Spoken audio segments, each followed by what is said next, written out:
ఓ 10 అధ్యాయాలను వాక్యం చదువుకోండి, లేదా ఒక పుస్తకం చదివేయండి, ఆదికాండం మొత్తం చదివేయండి. రోజుకో పుస్తకం చదువుకోండి. నేను రోజుకొక పుస్తకం ఒక పుస్తకం లెక్కలో రోజుకో పుస్తకం చదివా. అట్ట 3 సంవత్సరాలు చదివా, రోజుకొక పుస్తకం. మళ్ళీ నా పనులు నేను చేసుకుంటూనే, భార్య పిల్లల్ని చూసుకుంటూనే రోజుకో పుస్తకం చదివేవాడిని. రాత్రులు బాగా చదువుకునేవాడిని, నిద్రపోయేవాడిని కాదు. ఉదయాన్నే లేవగానే ఇద్దరు బైబిల్ చదువుకోవాలి, వాక్యం చదువుకోవాలి. తర్వాత ఏం చేయాలి? ప్రార్థన చేయాలి. వాక్యానికి, ప్రార్థనకి మీ బ్రతుకులు స్థానం ఉండాలి, సమయం ఉండాలి. అలా మీరు సెట్ చేసుకోవాలి టైం టేబుల్. లేవగానే ఈ అన్నం వండాలి, ఈ కూర వండాలి, ఆ ఇల్లు ఉడవాలి, అవన్నీ కడగాలి, ఇన్నింటికి రెడీ అవ్వాలి, ఇన్నింటికి వెళ్ళాలి, ఇన్నింటికి తినాలి, ఇన్నింటికి పని ముగించుకొని రావాలి, మళ్ళీ ఈవినింగ్కి రెడీ చేసుకోవాలి, డిన్నర్ చేసుకోవాలి. ఈ కాదు, వాటన్నిటికీ ముందు మీరు సెట్ చేసుకోవాల్సిన టైం టేబుల్ ఏంటో తెలుసా? వాక్యము, ప్రార్థన. ఇవి ఉండాలి. ఇవే మీ బ్రతుకులో ఉండాల్సినవి, ఇవే మీ బ్రతుకులో మీరు నేర్చుకోవాల్సినవి. ఉంటే సరిపోదు, నేర్చుకుంటే సరిపోదు, వాటిని అప్లై చేయాలి, వాటిని అన్వయించుకోవాలి, బ్రతుక్కి చదవాలి, వినాలి, ధ్యానం చేయాలి, ఆచరించాలి. బయటికి వెళ్ళినటువంటి భర్త ఇంటిలోనికి వస్తాడు, ఖచ్చితంగా వస్తాడు రాడా? అప్పుడు భార్య ఏం చేయాలి? ఇంట్లో ఉండే భార్య ఏం చేయాలి? ఏం చేస్తారు? ఇళ్లలో ఉండే భార్యలు ఏం చేస్తున్నారు? అది మీ మైండ్కే వదిలిపెట్టేస్తున్నాను, మీ మతిగా దాన్ని విడిచిపెట్టేస్తున్నాను. ఏందోనండి, ఈ రోజుల్లో కుటుంబాలను చూస్తుంటే భర్త రెడీ అవుతాడు, వెళ్ళిపోతాడు, ఉద్యోగానికో జాబ్కో దేనికో వెళ్ళిపోతాడు, వ్యాపారానికో పనికో వెళ్ళిపోతాడు. ఆయన చాలా బిజీగా ఉంటాడు అందులో. సరే, ఇంట్లో భార్య ఏమైనా ఖాళీగా ఉంటుందంటే అబ్బో ఏమో ఆయనకంటే బిజీగా ఉంటుంది, చాలా బిజీ. ఏమో ఫోన్ చేసి ఎత్తదో.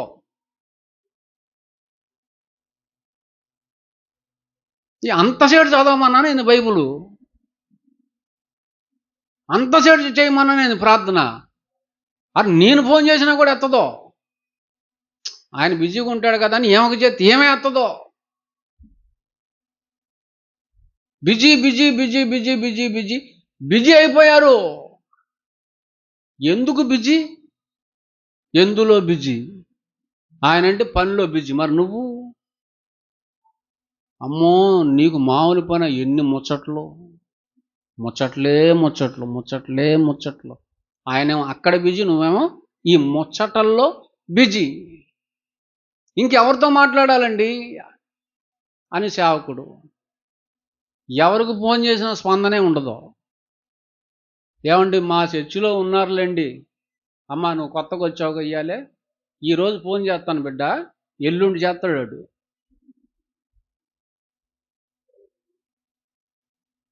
ఇప్పుడు లేచి నిలబడమన్నా నిలబడరు, అంత యథార్థ పరులు మా వాళ్ళు. ఎల్లుండి చేస్తాడు. ఏంటయ్యా మొన్న చేస్తే ఇయ్యాలి చేసావంటే చూసుకోలేదన్నా. మగవాళ్ళే కదా, ఆడవాళ్ళు కూడా ఉన్నారమ్మా. ఇప్పుడు ఫోన్ చేస్తే 4-5 గంటలకు చేస్తారు. ఫోను పిల్లల దగ్గర ఉందన్నా, అక్కడ తిరుగుతున్నా కనపడదు మెలుకులు, కనపడిపోయి అక్కడ తిరుగుతుంటారు మెలుకులు. చూసిన వాళ్ళు అపార్థం చేసుకుంటారు, ఏంది మెలుకులు తిరుగుతూ మాట్లాడుతుందని. అలవాటు. బిజీ. ఎందులో బిజీ? ముచ్చట్లు, లోక ముచ్చట్లో బిజీ. ఎవరితో మాట్లాడకుండా అస్సలు ఉండలేరమ్మా. మాట్లాడకపోతే చచ్చిపోతారేమో మరి.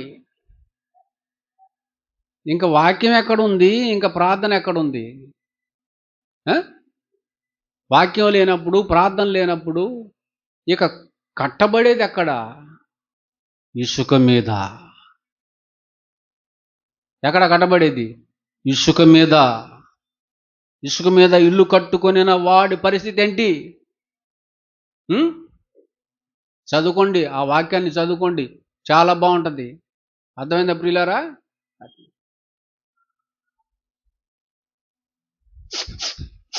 అంటుంది ఒక ఆమె. ఏందమ్మా ఏంటంటే, ఏంది ఏంది అంత బాధ ఏమొచ్చింది, అంత కష్టం ఏమొచ్చింది, చెప్పు చెప్పు చెప్పు చెప్పు అంటున్నాడు అలా ఆయన. 2 రోజులైంది వాట్సాప్కి మెసేజ్ వచ్చి. నీ అమ్మ కడుపు మాడ. వాట్సాప్కి మెసేజ్ వచ్చి ఎన్ని రోజులు అయిందంట? 2 రోజులు అయిందంట. మరి బైబుల్ చదివి 2 నెలలు అయిందిగా, అయిందా లేదా? యథార్థంగా మాట్లాడండి. పొద్దున్నే బైబిల్ చదివిన వాళ్ళు చేస్తండి.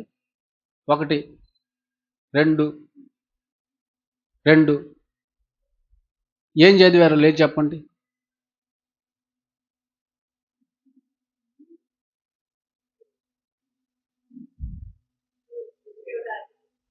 ఏమా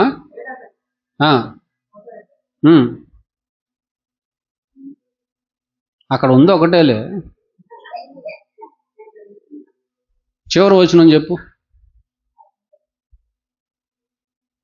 చివరి వచనం.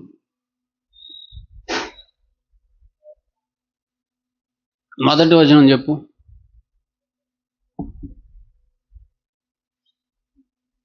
ప్రశ్న వేసింది ఎలీషా కదా.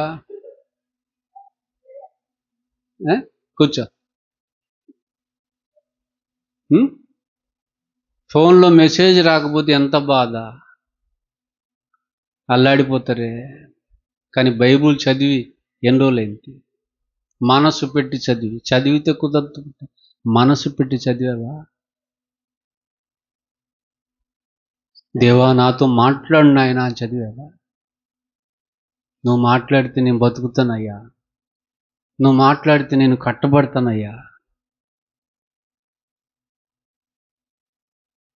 నేనేం చేయాలో చెప్పయ్యా అని ప్రేమతో చదివావా వాక్యాన్ని? ఇంట్రెస్ట్గా పట్టుదలగా చదివావా? నీ బ్రతుకు పరమార్థం ఏంటో తెలుసుకోవాలి అన్న ఉద్దేశంతో చదివావా? ధ్యానించావా? ప్రార్థించావా? దేవునితో సమయం గడిపావా? చాలా కాలం అయిపోయింది కదా, ఆ బాధ లేదు, ఆ బాధే లేదు. మా కొలీగ్స్ నాతో మాట్లాడలేదండి.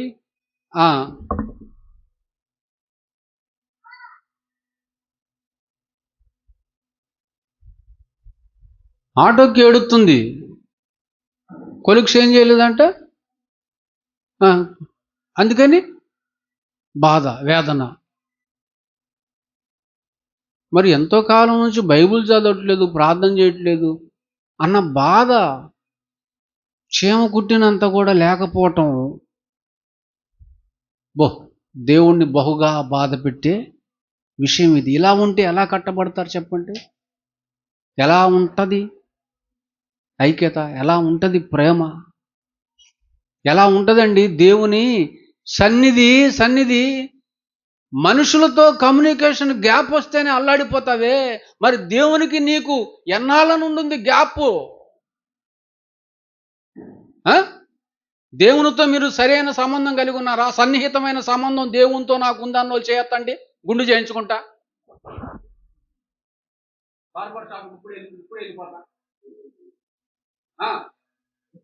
సన్నిహిత సంబంధం దేవునికి నాకు ఉంది అన్న వాళ్ళు చేయొద్దండి,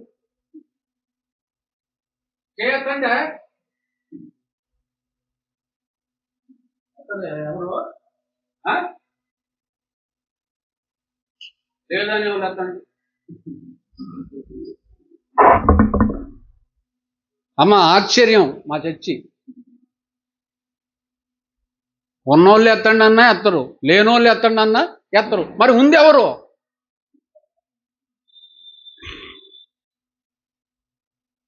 ఉందెవరు? బాబా నాతోనే సన్నిహితమైన సంబంధం లేదు మీకు. మనుషులందరితో ఉంది, కానీ ఎవరితో లేదు? సేవకునితోనే లేదు. షావుకురాలతోనే లేదు, మందిరంతోనే లేదు.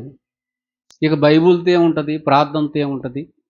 కంటికి కనిపించే సహోదరుణ్ణి ప్రేమించటం చేతగాని నీకు కంటికే కనిపించని ఆ పరమాత్ముణ్ణి ప్రేమించటం సాధ్యమా? ప్రేమిస్తున్నానని చెప్పటం నిజమా? నిజమా? అబద్ధం కదా? అబద్ధం కదా? బతిమిలాడిన రోజులు ఉన్నాయి. రోజుకు ఒక్కసారి ఫోన్ చేయండి అర్రా, ఒక్కసారి చేయండి అర్రా ఫోను. రోజంతా ఎవరెవరితోనో గంటలు గంటలు గంటలు గంటలు గంటలు గంటలు గంటలు గంటలు మాట్లాడుకుంటారు కదా. ఎప్పుడు చేసినా బిజే కదా నీ ఫోను. వాళ్ళలో నేను కూడా ఒకడిని అనుకోరా. వారం రోజులు ఇంతమంది ఉన్న అనాథలాగా బతుకుతున్నానర్రా నేను. అనాథలాగా బతుకుతున్నాను, పలకరించే దిక్కు లేక. నేను పలకరిద్దామని ఫోన్ చేస్తే ఫోన్ తీరు.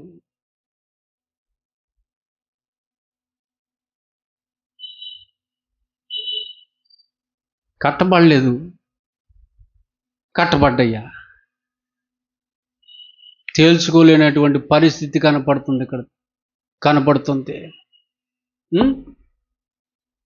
క్లాస్మేట్స్ మాట్లాడకపోతే బాధపడిపోతారు, వాళ్ళు మాట్లాడకపోతే బాధ, వీళ్ళు మాట్లాడకపోతే బాధ. ప్రియులరు, ఎంత బాధ, ఎంత బాధ అండి. 2 నెలలు అయిపోయింది, 3 నెలలు అయిపోయింది, ఎన్నో రోజులు అయిపోయినాయి.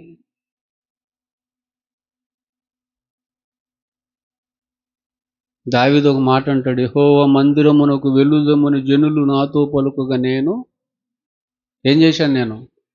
నేను సంతోషించి తిని. బా, ఆ సంతోషం ఉండాలి. కనుక దేవుని వాక్యంతో ఏమండి, సహవాసం ఉండాలి. దినాలు, వారాలు, నెలలు, సంవత్సరాలు. కానీ పాటలు పాడతారండి, భలే ఉంటాయి పాటలు. అబ్బా, ఒక్క క్షణమైన నన్ను వీడినా నేను వీడినా. ఏం నిజమేనా? ఆ పాట నిజమేనా? ఒక క్షణమైన పాడండి. చెప్పండి, మన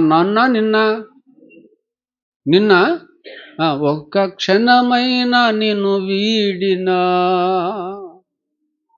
నేనేమవుదునో తెలియదయ్యా. ఏమవుతావు? భ్రష్టురాలు అయిపోతావు. భ్రష్టులు అయిపోతారు, అంతే కదా ఆయన విడిచిపెడితే. మరి ఆ సంగతి తెలుసు కదా, తెలుసుకున్న వాళ్ళు ఎంత జాగ్రత్తగా ఉండాలి అంటే, ఒక క్షణమైనా ఆయన్ని విడిచిపెట్టకుండా ఉండాలి కదా, వదిలిపెట్టకుండా ఉండాలి కదా. మరి ఉంటున్నారా? అలా ఉండరు. అలా ఉండకుండా ఇంకో పాట పాడతారు, నీ ఉంటే నాకు ఎట్టుంటాడు? ఇప్పుడేగా, ఎలా ఉంటాడు? కనుక సరైనటువంటి సహవాసం గ్యాప్ రాకూడదు ప్రియులరా, గ్యాప్ రాకూడదు.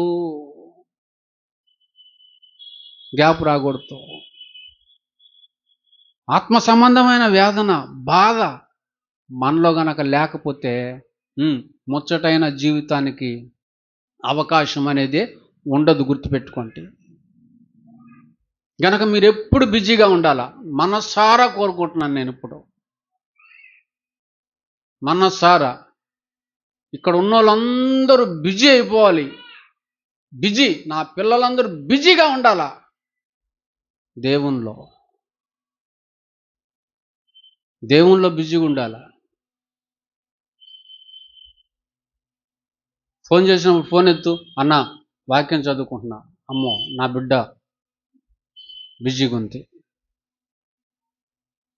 పెట్టేస్తా ఫోను. అన్న ప్రార్థన చేసుకుంటున్నా, అమ్మో నా బిడ్డ బిజీగా ఉంది. ఎందులో? దేవునిలో. అన్న పలానోళ్ళకి వాక్యం చెప్తున్నా, అమ్మో నా బిడ్డ శ్రేష్టమైన పనిలో ఉంది, బిజీగా ఉంది. అలా అయిపోవాలి మీరు. ఆ పనిలో బిజీ అయిపోవాలి మీరు. ఎప్పుడు నా పిల్లలు ఎందులో బిజీగా ఉండాలి? దేవునితో బిజీగా ఉండాలి, దేవునితో బిజీగా ఉండాలి. మరి మిగిలిన వాటితో, మిగిలిన వాళ్ళతో ఎలా ఉండాలి? కట్ చేసి పడేసుకోవాలి. అవన్నీ కట్ చేసేసుకోవాలి. ఉద్యోగం చేయాలి, చేయకూడదు అంట్లా. అలాగే దేవునితో సావాసం కూడా చేయాలి. వ్యాపారం చేయాలి కాదంట్లా. అలాగే దేవుని వాక్యంలో కూడా ఉండాలి, దేవునితో కూడా గడపాలి, దేవునితో కూడా నడవాలి, దేవునితో కూడా జీవించాలి. దేవుని మాటలు బతుకులో కనపడాలి. దేవుని వాక్యం మీ చేతిలో ఉండాలి, దేవుని వాక్యం మీ హృదయంలో ఉండాలి, దేవుని వాక్యం మీ నోట ఉండాలి. మీరు పడుకునేటప్పుడు, లేచినప్పుడు, త్రోవన నడిచినప్పుడు కూడా ఆ మాటల్ని మీరు ఉచ్చరించాలి, మీ చేతికి కట్టుకోవాలి, వాటినే మీరు మాట్లాడాలి. బాబా, ఈ అలవాటు ఉండాలి ప్రియులారా మీకు. ఏ అలవాటు? ఇది అలవాటుగా ఉండాలి. ఇది వాడుక కావాలి. వాడుక తెలుసా మీకు? వాడుక అంటే ఏంటి? అలవాటు. ఇది ఎవరి అలవాటు తెలుసా? ప్రభు అలవాటు. ఆయన ఉదయాన్నే లేచేవాడట, ఇంకా చాలా చీకటిగా ఉండగానే ఎక్కడికి వెళ్ళిపోయాడట? ప్రార్థన చేసుకున్నటకు అరణ్యమునకు వెళ్ళిపోయాడు, లేదా ఆ సముద్రపు ఒడ్డుకి వెళ్ళిపోయాడు, ఏకాంత ప్రదేశానికి వెళ్ళిపోయాడు ప్రార్థన చేసుకోవటానికి. ప్రార్థన అంటే ఏంటి? తండ్రితో మాట్లాడటం. ఈరోజు నేనేం పని చేయాలి చెప్పయ్యా అని ప్రార్థన చేసి బైబిల్ చదివితే నువ్వేం పని చేయాలో బైబిల్లో కనపడుద్ది. కనపడేదాకా చదవాలి. 4 అధ్యాయాలు చదివాను, నాకు కనపడలేదు. ఎట్ట కనపడుద్ది? కనపడేదాకా చదువు, అన్ని మానుకొని. ఇది మీకేం కావాలి? వాడుక కావాలి. కనుక ఇదే పాఠాన్ని కొన్ని వారాలు కొనసాగిస్తాను. ఈరోజు ఇది పెద్ద పాఠం కదండి, టైం పడుతుంది. కనుక ఇసుకు చెందక ఆసక్తిగా మీరు ఉంటే దేవుడు మీతో మాట్లాడతాడు. నా పిల్లల బ్రతుకులు పచ్చగా ఉండాలి, ముచ్చటగా ఉండాలి, అది ఆయన ఆశ. అదేందా? గనక ఎదురు చూడండి, సిద్ధపడండి, ప్రిపేర్ అవ్వండి, లేచి నిలబడండి.